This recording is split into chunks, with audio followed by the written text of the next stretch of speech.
மாதிரி இங்க last I power 13 வந்து I பவர் 12 இன்டூ I அப்படின்னு எழுதலாம். I பவர் 12 வந்து I ஸ்கொயர் பவர் 6 எழுதலாம். இங்க ஒரு I இருக்கு. I ஸ்கொயர் வந்து -1 பவர் 6 வந்து I பவர்ல வந்து ஈவன் நம்பர் இருந்தா +1 ஆகும். ஸோ +I வரும். ஸோ இந்த நடுவில் உள்ள நம்பர்ஸ் எல்லாமே என்ன ஆகும்னா இப்போ இதில் I பவர் 0 1, இங்கே வந்து I பவர் 13 வந்து ஐன்னு கிடச்சிருக்கு.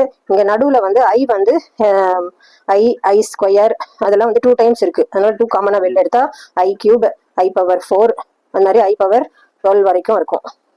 I பவர் 13 தான் ஐன்னு நம்ம கண்டுபிடிச்சிருக்கோம். 1 + 2 I ஸ்கொயரை வந்து -1 எழுதலாம். I கியூப் வந்து -I பவர் 4 வந்து +1.